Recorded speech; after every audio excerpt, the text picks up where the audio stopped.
Très chers téléspectateurs, nous sommes très heureux de venir partout où nous suivez pour votre nouveau numéro du magazine Genre et Volontariat. Nous sommes très heureux d'être accueillis à l'hôpital Saint-Crispin Anémie SS dans le quartier Joli Parc, commune de Ngalema. Nous allons parler d'un sujet très important qui est la drépanocytose et ses complications. Et pour parler de ce sujet, nous recevons pour vous le médecin directeur du centre hospitalier Saint-Crispin Anémie SS, le docteur Crispin Manzombi. Bonjour docteur. Bonjour Symphorien, bonjour nos téléspectateurs. Docteur Manzombi, pouvez-vous nous parler de la drépanocytose et ses complications? Quelles sont les complications que nous pouvons déceler chez un drépanocytaire? Merci pour la question Symphorien. Et la question est simple, mais la réponse est quand même vaste. Ça demande un développement. Nous avons régulièrement parlé de la drépanocytose. Nous avons défini la drépanocytose. Nous avons décrit les étapes de la drépanocytose avec vous, Symphorien. Aujourd'hui, nous allons aborder les complications liées à la drépanocytose. Les complications de la drépanocytose peuvent arriver dans tous les organes. Tout organe du corps du drépanocytaire peut être malade à cause de l'anémie. La fois passée, je vous avais dit qu'il y a un signe très important de la drépanocytose qu'on appelle anémie.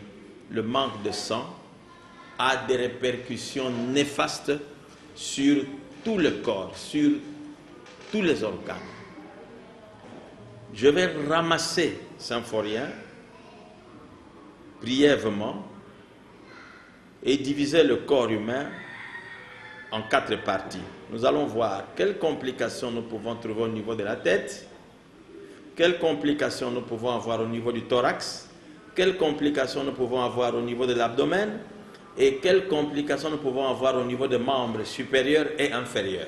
Le docteur Manzombi vient de le dire, il va compartimenter son adresse aux téléspectateurs en 4 parties pour pouvoir vous faire comprendre, parce que c'est vrai, avec notre série des magazines télévisés réalisés avec le docteur Placide Crispin Manzombi, nous avons dû vous présenter la drépanocytose en tant que maladie et parler comment se manifeste cette maladie. Et là, le docteur Manzombi va parler de des complications liées à la drépanocytose.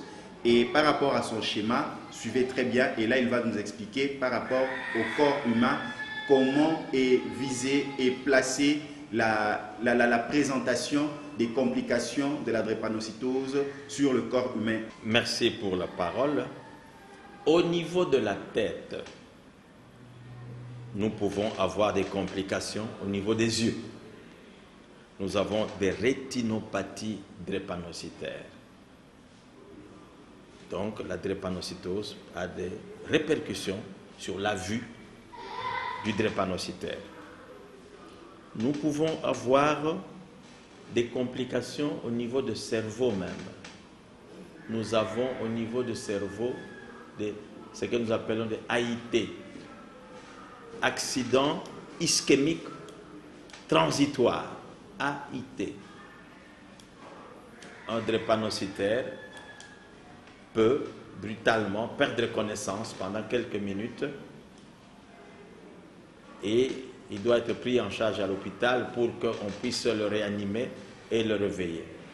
Nous avons, en plus des AIT qui sont des accidents ischémiques transitoires, nous avons des AVC drépanocytaires, accident vasculaire cérébral. Exactement comme ça se passe chez des hypertendus. Donc un drépanocytaire peut tomber, perdre connaissance, entrer en coma à cause de la drépanocytose, développer un AVC. Il devra être réanimé, il devra être soigné pour qu'il soit réveillé de cet AVC-là. c'est vraiment dangereux. Nous avons au niveau de la tête, dans la sphère ORL, otorhinolaryngologie, donc tout ce qui est bouche, gorge, ça, nous avons certaines complications. Primo, des caries dentaires. Les dentistes interviennent régulièrement pour soigner les drépanocytaires parce que la drépanocytose favorise les caries dentaires. J'en profite pour dire aux drépanocytaires qu'ils doivent avoir une hygiène dentaire rigoureuse. Sinon, il va développer des caries dentaires. Nous avons au fond de la gorge, ce que nous appelons des amygdales. Les drépanocytaires développent régulièrement les amygdalites. Et quelquefois, à un certain niveau de complication, ces amygdales doivent être enlevées. Donc on les opère, on fait l'amygdalectomie, on les opère pour enlever ces amygdales qui dérangent régulièrement et qui favorisent des crises drépanocytaires régulièrement. Nous pouvons avoir au niveau du nez un saignement, souvent qui n'a pas des causes bien connues, que nous appelons épistaxis. Donc le drépanocytaire, vous pouvez vous réveiller avec lui, il saigne du nez, c'est une des complications de la drépanocytose. Quand nous quittons maintenant le niveau de la tête, nous prenons le thorax. Dans la cage thoracique, vous savez qu'il y a le cœur, les poumons. Nous avons une grande complication à ce niveau-là que nous appelons syndrome thoracique aigu. Donc c'est une crise drépanocytaire, une crise vaso-occlusive drépanocytaire qui attaque les poumons et le drépanocytaire respire difficilement. Il faut qu'il soit pris en charge à l'hôpital par une oxygénothérapie, par des perfusions et quelquefois par une transfusion pour lever cette crise-là. STA, syndrome thoracique aigu drépanocytaire, qui peut aussi se compliquer par une infection que nous pouvons appeler bronchopneumonie ou carrément par une pneumonie avérée. Ça peut commencer par un syndrome et ensuite terminer par une pneumonie et donc une infection des microbes qui envahissent le poumon. Docteur Manzombi, sans pouvoir vous interrompre, les téléspectateurs sont en train de suivre comment vous êtes en train de faire votre présentation par rapport aux complications de la drépanocytose. Donc, vous avez parlé de la tête, les complications liées, saignement du nez, les yeux, et là, vous passez à l'étape de la cage thoracique. Donc, cela est vu par c'est vrai que vous utilisez certains termes techniques, mais là, par exemple, le coulement du nez, on voit le sang. Là, c'est visible. Donc là, à la maison, la maman peut se rendre compte que son enfant, lorsqu'il saigne du nez et qu'il est drépanocytaire, donc il doit vite aller à l'hôpital. Et mêmement par rapport à la cage thoracique, la pneumonie, comme vous venez de l'expliquer là. Poursuivez, docteur Manzombi. Nous évoluons au niveau de la cage thoracique, nous avons aussi le cœur. Le cœur aussi peut souffrir de la drépanocytose et développer ce que nous appelons l'infarctus du myocarde. Donc, une souffrance des cellules du cœur et le cœur ne saura pas, le cœur c'est une pompe, ne saura pas bien fonctionner pour irriguer tout notre corps. La drépanocytose a aussi une influence très néfaste sur le cœur. Quand nous laissons le niveau du thorax, nous abordons l'abdomen. Au niveau de l'abdomen, il y a beaucoup d'organes qui peuvent souffrir à cause de la drépanocytose. Nous avons d'une façon générale des crises vaso-occlusives abdominales. La maman peut se réveiller là, l'enfant lui dit « j'ai mal au ventre, j'ai mal au ventre ». Beaucoup de parents pensent que ce ne sont que des vers intestinaux. alors que c'est une crise drépanocytaire au niveau des intestins, au niveau de l'estomac, au niveau de tous ces organes qui se trouvent Donc, au niveau... docteur, il aura des douleurs. Il aura des douleurs. Il aura douleurs. une forte douleur. Et quelquefois, un ballonnement abdominal. L'abdomen devient ballonné, tympanique, comme nous disons. Donc, l'abdomen devient comme ça. Et ça, c'est une crise. Nous pouvons avoir, au niveau de l'abdomen, une infection au niveau du foie, une hépatite, qu'elle soit virale, qu'elle soit bactérienne. Ça existe comme complication qui découle de la drépanocytose. Dans cette région-là du foie, nous pouvons avoir ce que nous appelons une lithiase vésiculaire. Donc une formation des calculs, une formation des cailloux au niveau de la vésicule biliaire. Je ne sais pas si nos téléspectateurs connaissent la vésicule biliaire. Vous voyez, Symphorien, vous avez déjà mangé un coq, une poule qui marche. Quand vous dépecez ça, on vous dit, attention, il y a un petit sac là qui contient un liquide verdâtre. Tout à fait. Si vous ouvrez ce sac, toute la viande va devenir amère. Ce sac-là, c'est ça qu'on appelle la vésicule biliaire. La vésicule biliaire. Même nous, les hommes, nous avons ça. Ce n'est pas seulement les poules. Nous avons ce sac-là dans notre corps, sous le foie, la vésicule biliaire. Au lieu que ce soit un liquide verdâtre normal qui va couler au niveau de l'intestin, de l'estomac, non, ça devient des petits cailloux. Les calculs sont des cailloux dans la vésicule biliaire. Et cette maladie-là demande la chirurgie. On doit aller ouvrir, opérer, enlever cette vésicule biliaire pour que le drépanocytaire retrouve un peu sa forme. Si on le laisse avec ça, il ne tiendra pas longtemps. Et ça, c'est au niveau de l'abdomen. Nous avons toujours à ce niveau-là des infections urinaires. Donc, des infections au niveau de la vessie, au niveau des urines, et donc des infections vésico-urinaires chez les drépanocytaires. Nous avons toujours à ce niveau-là des maladies de rein, des néphropathies drépanocytaires, qui peuvent conduire jusqu'à l'insuffisance rénale, jusqu'au niveau où les reins ne savent pas fonctionner. Vous connaissez que les reins, c'est cet organe qui est pur, qui nettoie le sang, qui filtre le sang, et les déchets sortent sous forme d'urine et le bon sang est renvoyé dans le corps. Et l'anémie a beaucoup d'influence sur le rein et détruit le rein. Très chers téléspectateurs, suivez très bien ce que le docteur Manzoni est en train d'expliquer. L'anémie détruit le rein. Donc, si nous insistons dans ce magazine Genre et Volontariat, et de prévenir pour une prise en charge améliorée auprès des spécialistes tels que le docteur Placide Crispin Manzomi Mandungu. Docteur, vous pouvez poursuivre. Au niveau des organes génitaux, surtout chez les garçons, nous avons une complication que nous appelons priapisme. Le priapisme, c'est quoi? C'est une érection involontaire, douloureuse, chez les sujets drépanocytaires, ou il y a d'autres personnes qui peuvent développer ça.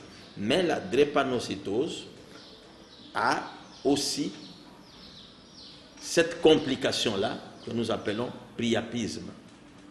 Donc vous verrez un garçon drépanocytaire qui vous réveille la nuit, souvent ça vient la deuxième moitié de la nuit, après minuit, peut vous réveiller à 2 heures, à 3 heures, à 4 heures, que ça ne va pas. J'ai mal au niveau de mon organe génital.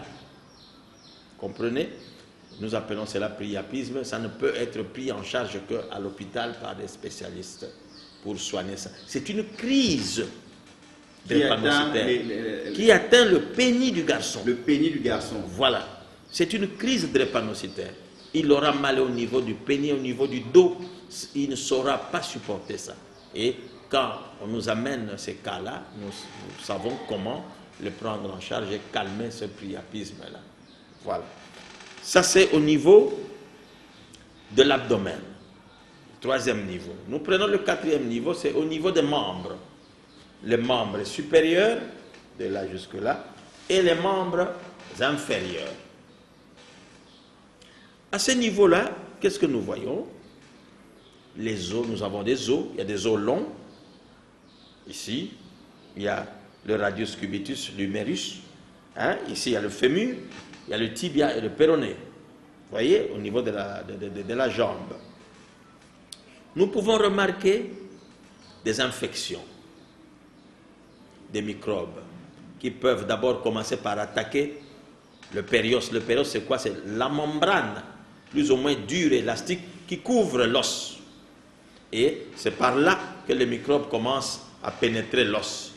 Donc le drépanocytaire développera des périostites, qui sont, même cliniquement, si vous êtes habitué, très faciles à diagnostiquer, à découvrir.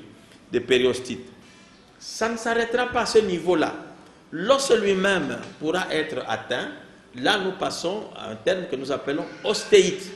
C'est l'os qui souffre d'une infection. L'ostéite. L'infection peut avancer plus loin. Là, le drépanocytaire développe l'ostéomyélite. Donc, une infection de l'os et de la moelle osseuse. La moelle osseuse, j'ai expliqué la fois passée, c'est l'organe, c'est ce qui se trouve dans l'os, et c'est ça l'usine de production des globules rouges.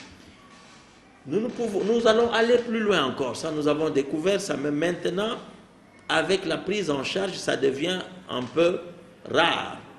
En Europe, c'est rare. Mais l'os qui est atteint, qui a développé l'ostéomyélite, peut se fracturer elle-même, sans traumatisme, sans choc. Nous appelons cela fracture pathologique. Vous voyez? Nous avons commencé par une périostite, on a évolué vers l'ostéite, on a évolué vers l'ostéomyélite et vers la fracture pathologique de l'os. L'os se fracture. Et là, vraiment, il faut recourir à la chirurgie pour qu'on puisse réparer cet os-là. Nous avons, au niveau des membres, prenons le membre supérieur, ce que nous appelons des nécroses de tête. Nous avons la nécrose de tête humérale qui existe. L'humérus ici, sa tête s'abîme, ça se désintègre. Hein? Et là, ça fait mal. Donc, ça s'abîme pourquoi? Parce que cette tête est mal nourrie chez le drépanocytaire. Il y a aussi les nécroses de la tête fémorale qui sont plus fréquentes. Nécrose de la tête fémorale, donc la tête du fémur. Je crois que les gens connaissent le fémur. Moi, je dis toujours le fémur, c'est l'os de Milou, le chien de Tintin. C'est ça le fémur. Vous voyez comment ça se présente, cet os-là. Alors, il y a une tête. Cette tête-là a une grande fonction sur notre corps. Monsieur Saint-Forin, si vous pouvez vous mettre debout, si tout votre tronc ici, votre tête est soutenue par vos jambes, c'est cette tête-là qui vous tient, qui tient votre thorax. Vous comprenez? C'est cette tête-là. Alors, si cette tête-là est malade et mal nourrie, ça développe ce que nous appelons nécrose de tête fémorale, qui est très fréquente dans la drépanocytose et qui doit être soignée, mais les soins, c'est un peu difficile. On arrive même jusqu'au niveau de prothèses d'être portées. En même temps, nous avons au niveau de chevilles, nous appelons ça des malléoles, nous avons des ulcères, donc des plaies. Au niveau des chevilles, ça peut être à l'intérieur ou à l'extérieur des chevilles, des plaies qui ne cicatrisent pas. Ça peut vous prendre 2 ans, 3 ans, 5 ans, 10 ans. Difficile à cicatriser. Parce que même notre peau est nourrie par le sang. Vous avez développé une plaie, mais vous n'avez pas suffisamment de sang. Il n'y a pas suffisamment de nutriments qui arrivent là pour cicatriser votre peau et la plaie dure longtemps. Les gens connaissent des plaies qu'ils appellent mbassou, je ne sais pas quoi, mais il y a aussi des ulcères malléolaires drépanocytaires qui sont difficiles à soigner, difficiles à cicatriser, mais chez certains drépanocytaires qui suivent vraiment bien le traitement, qui sont disciplinés dans leur prise de médicaments, on arrive quand même à cicatriser ça. Mais ça reste un foyer très fragile. Une plaie peut encore facilement, c'est un peu cette façon dont j'ai ramassé toutes ces complications-là à ces différents étages, des drépanocytaires qui ont peut-être développé certaines de ces complications comprennent de quoi je parle et que notre public peut comprendre que si vous remarquez une certaine complication au niveau du drépanocytaire, il faut le prendre et l'amener à la clinique pour que nous puissions le prendre en charge. Vous venez de suivre le docteur Manzombi qui nous présente les complications, donc la drépanocytose et ses complications. À tous jeunes qui nous suivent à cet instant, candidats au mariage, faites le test de l'électrophoreuse, de l'hémoglobine pour éviter ces désagréments dont parle le docteur en donnant naissance aux enfants drépanocytaires. Certes, les enfants, c'est une bénédiction qui vient de l'Éternel, comme le disent les chrétiens, mais les enfants doivent venir au monde dans des bonnes conditions. Pour tous ceux qui ont des enfants drépanocytaires chez eux, des personnes adultes drépanocytaires, le docteur Manzombi est en train de relever certains points très importants pour démontrer que la drépanocytose touche tous les organes du corps et il a divisé le corps en 4 parties en commençant par la tête, en présentant les crises, en présentant les problèmes qui peuvent surgir. Il est passé au niveau de la cage thoracique où il a présenté les différents risques et l'abdomen, là il nous a parlé des crises qui peuvent surgir et pour terminer avec les membres supérieurs et inférieurs et vous apprenez même que quelqu'un peut se fracturer sans aucun effet externe qui puisse le fracturer et il va même attaquer la moelle osseuse, merci docteur, qui est, comme vous l'avez dit docteur Manzombi, l'usine à fabrication des globules rouges. Ouais. La drépanocytose est une maladie à prendre au sérieux. Docteur Manzombi, parlons maintenant de ce terme anémie. Parce que l'insuffisance ou la mauvaise qualité du sang dans le corps, pouvez-vous nous expliquer qu'est-ce qui se passe quand on parle de l'anémie? Qu'est-ce qui se passe? Qu'est-ce que nous devons comprendre? Parce que la drépanocytose, parmi l'un de ses symptômes, c'est la mauvaise qualité du sang et produit en quantité insuffisante. L'anémie, c'est un terme global qui dit que c'est un manque de sang, une diminution de la quantité normale de sang circulant. Vous comprenez? Là, nous appelons cela anémie.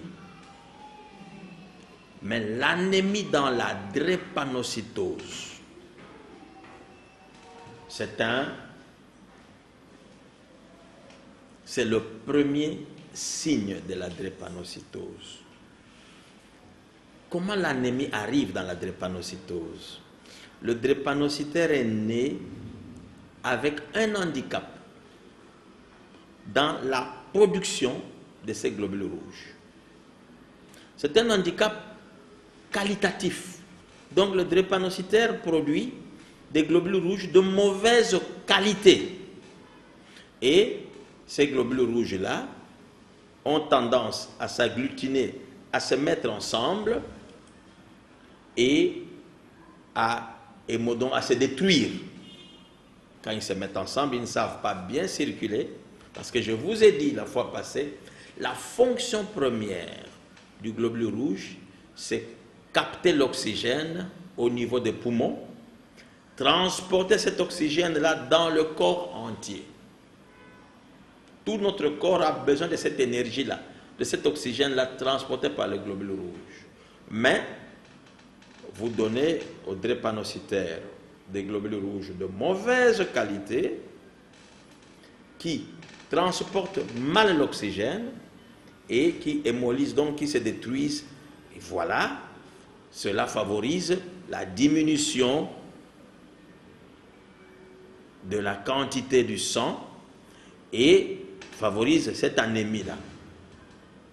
Et beaucoup d'organes, tels que le cerveau, le cœur, les reins, tous ces organes nobles-là du drépanocytaire, ne peuvent pas supporter ce manque de sang. Par manque de sang, il y a aussi manque d'oxygène. Vous comprenez? Je ne sais pas, c'est difficile que notre public comprenne ces choses. Il faut une certaine formation pour comprendre que comment est-ce que, quand l'oxygène manque, on se sent mal. Il faut peut-être se mettre dans une salle mal aérée, complètement fermée, pendant 5 minutes, 10 minutes, 1 heure, vous sentirez ce que votre corps vous êtes asphyxié. Vous êtes asphyxié, complètement. Il y a un manque d'oxygène. Vous êtes complètement asphyxié. C'est ça. Donc, dans la drépanocytose, il y a une asphyxie cellulaire permanente.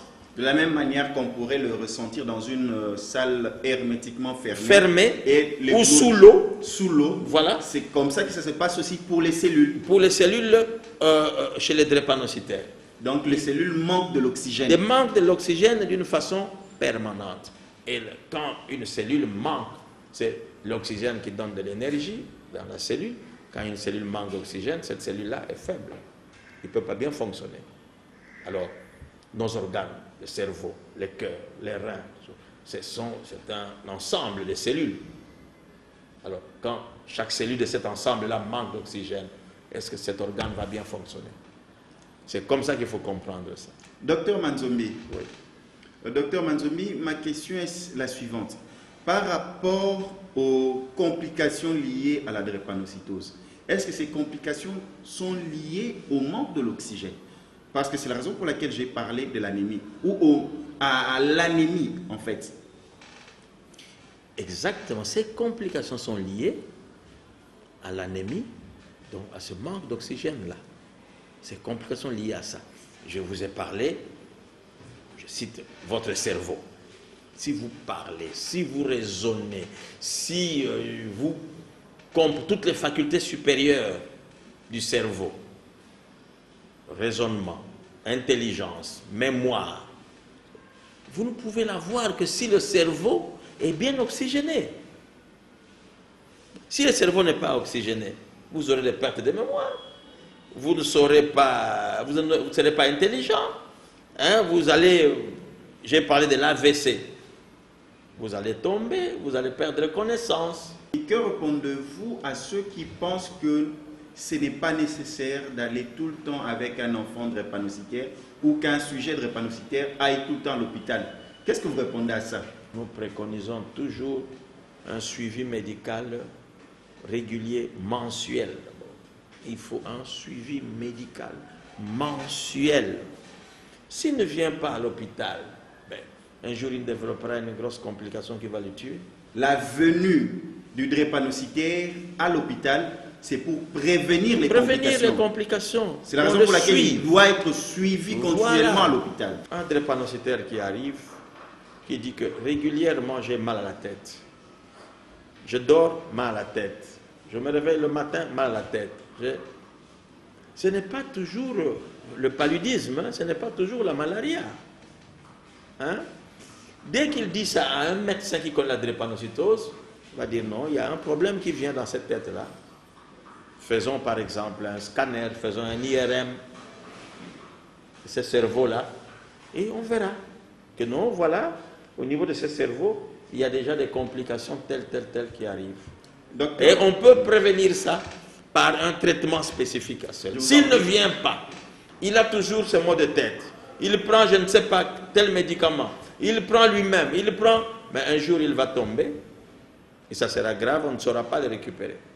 Voilà un exemple que je vous donne. Il y a certains parents qui disent qu'il faut donner aux enfants plus de protéines dans les pondous, dans les bitektekou. La prise de la nourriture, telle que les légumes, pondous, bitektekou, nous ne refusons pas que les drépanocytaires prennent leur nourriture normalement.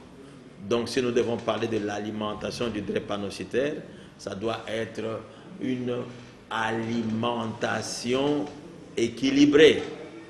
Et en protéines, que ce soit protéines animales ou végétales, et en sucre, hein, et en graisse. Donc protéines, lipides et glucides. Ça doit être équilibré. Alors vous dites qu'ils prennent de la nourriture. Est-ce que dans ces légumes-là, il y a de l'acide folique? Il faut que ce soit une nourriture qui a de l'acide folique. Hein? Dans cette viande, il y a de l'acide folique. S'il n'y en a pas, hein, là nous entrons dans la nutrition, la chimie, hein, ou la biochimie de nourriture. Là, nous donnons aux nutritionnistes qu'est-ce qu'il y a dans le pondou, qu'est-ce qu'il y a dans les bitektekou. Je ne pense pas que dans ces légumes, il y a l'acide folique. L'acide folique est un médicament que nous suppléons pour agir au niveau de la production de globules rouges. L'alimentation ne remplace pas la prise des produits pharmaceutiques que le drépanocytaire doit régulièrement prendre. Oui, ça, on a... Donc, passer ces messages, donc l'alimentation ne doit pas remplacer. Même tout ce qu'on raconte, les alicaments actuels, prenez tel médicament, prenez alicament, prenez tel, prenez aloe vera, prenez complément alimentaire, ça ne remplacera jamais les médicaments nécessaires dans l'évolution normale du drépanocytaire. Ça ne remplacera pas ça. Voici votre nouvelle rubrique à la rencontre des bénéficiaires. Suivons les bénéficiaires au sein du centre hospitalier Centre Crispin Anémie SS. Suivons et revenons après cet élément. Bon, pour na bango, namoni bango baza mayele te parce que moi nananga nakoyi ko bomba été pour aza anémique. Anémique ezali a cause à la AS aza SS mazali maladie eza groupe oyaza nango. Aza maladie mais anticorps na bango eza un peu différent na biso ezaka moins faible muke parce que malade moi muke ba poussière bandine koki ko attraper bango facilement. Na conseiller na bato yo o ba bomba bana na bango baza banémique baza mayele te akoki ko perdre pe moi na likola ko bomba ba me mabana na hôpital ba so traitement eza maladie te eza groupe na yaza nango maladie nde microbe nde ya ke koti attaquer et tellement anticorps eza makasité et pesi faiblesse na kati ya mikuwa ba ya ba me mabango na hôpital yanga ye azaki na état oyo te azali na état oyo te mais lelo yo moi naza bien lelo na conseiller bango ka ba ya na hôpital ba ya ko fa traitement bati ko bomba bana to ba to bati ko yoka soni parce que aboti moi naza SS mais bazali bana lokola bana nyonso batangaka bakolaka babalaka babotaka makambo nyonso tu ezalaka na bango elekaka malamu baya na bango soki baza pasi makasi bamema bango na hôpital bazwa traitement ya bien et pas ya docteur Manzombi cher eza talo ko traiter moto aza anémique parce que traitement na bango eza talo mais mbongo eleki moto na valeur te eloko nazo senga na l'état na biso surtout pour na banémique eza na ba parents musu baza na mbongo te hôpital yo hôpital ba komeli kisi akeko hôpital on ko ba kisi na bango eza ya moins cher te eza trop likolo akeko tala kuna na pharmacie akendo tala bumayele sili ya bandi ko lele bele bana bakufa likolo ozanga mbongo ya kosomba kisi bakoni na biso bameka pe kotala surtout pona ka oyo pona ko protéger bana na biso oyo ya banémique pona ko protéger bango bameka na kotala wana moi ba droit mususu ezala pona bango bayebana kosunga. Oui, à l'école ça se passe bien. Je m'amuse comme les autres, comme tous les enfants. Et je peux seulement dire aux parents qu'ils amènent aussi leurs enfants à l'hôpital. Moi, mes parents m'ont emmené à l'hôpital, maintenant je suis guérie. Il reste que de sortir ici. Je leur demanderai de ne pas cacher leurs enfants, parce que ce sont des enfants comme tout autre enfant. Peut-être je dirais que c'est par ignorance de nous les parents. Avant de se marier, il fallait faire les tests qu'il faut. Bon, par ignorance, voilà que l'enfant est né avec cette maladie. Ce n'est pas pour autant qu'on doit cacher l'enfant, ce n'est pas la solution. C'est question de le prendre en charge, de l'amener à l'hôpital quand il a mal. Et là, il n'y a pas à cacher parce que ce n'est pas une maladie de honte. C'est vraiment difficile, très difficile à vivre avec un enfant. Tout le temps, il a des douleurs partout, il crie et surtout quand on n'a pas l'argent, vraiment, c'est pas facile. Vraiment, s'il peut nous venir en aide, ça sera vraiment une bonne chose parce que nous venons ici chez le docteur Manzombi, c'est privé. Ça nous coûte trop cher. Si vous pouvez, peut-être l'État congolais puisse parler avec le docteur pour voir comment ils peuvent travailler pour que ça ne puisse pas peser sur nous les parents et surtout quand on ne travaille pas, c'est pas facile de faire face à tout ce que l'enfant ne pas demande comme soins, médicaments, examens, tout ça là, vraiment c'est pas facile. Ça nous coûte trop cher, vraiment on n'arrive pas. Mais sinon, ici, les soins, ça se passe bien. Vous pouvez venir avec un enfant vraiment malade, très malade, mourant presque, mais il suffit de faire 2 ou 3 jours, vous voyez l'enfant en bonne santé, souriant. Je leur demanderai de faire vraiment les examens appropriés, comme on dit, les examens... les tests de l'électrophoreuse. Les tests de l'électrophoreuse, les tests prénuptiaux. Oui, c'est vraiment important pour ne pas vivre ce que nous sommes en train de vivre, parce que c'est vraiment horrible. Modèle wana yaki na koko na biso na hôpital ezaki kamoko grave to yebaki malade na mona mité to balaki ko tatone na libanda na ba polyclinique na balini mais l'air to ye awa et pas docteur juste solution nango vraiment moi na biki docteur azama kasi na maladie oyo ya bana anémique awa na hôpital oyo yango na ko benga ba koko ba bomba ka bana bango bazana passe ba bomba te baluka esika hôpital oyo ezali baya ko faire soigner bana papa oyo aza vraiment papa penza ebi ko soigner bana na maladie oyo ndenge koko nanga apikini modèle to yaki maladie oyo ba ko kango soni te ezalo kwa mutala mada sida te soki yo bombi yo kisona keiti mais soki yo moni ke ya maladie moto no twa belaka ko yele pas traitement pour a vivre na mkolo nzamba bo bombi eti bo maladie oyo eza maladie wana te ezali mwana yo boti doki bana nyotso bayali pona nini yo ko bomba mwana na yo ko bomba mwana te yaka na mwana po azali mwana nikola bana nyotso tu yaka na mwana ba faire soigner mwana bika a vivre lokola bana nyotso baza ko vivre tina mokolo ngonga na nzambe abenge neti ngande na lya na bitenga na libanga te na pela mokolo nzambe ko binga na ko kende ndenge pe yali pe yepe mokolo nzambe ko binga ko kende mais ya malade yaka pe esilaka na ko mona beso bako bana bako bota pe bana pe bako kola tozozo bakoko pona nini yo ko bomba mwana no na ndako yaka ne pala monganga bikisa e ba ya na bana ba bomba ka bana te. Entretien. Qu'est-ce que vous deviez dire qui n'a pas été dit? L'automédication est prohibée. Ça, on ne peut plus revenir sur ça. Je crois que nous allons vers le modernisme. Les médecins ne peuvent plus revenir sur ça. Tu ne peux pas aller, Nayoki passe boye, tu vas dans une pharmacie, Pesangai boye, Pesangai namela, Pesangai, tu vas vers la mort. Hein? Ce n'est pas spécifique aux drépanocytaires seulement, ça c'est toute la population doit éviter l'automédication.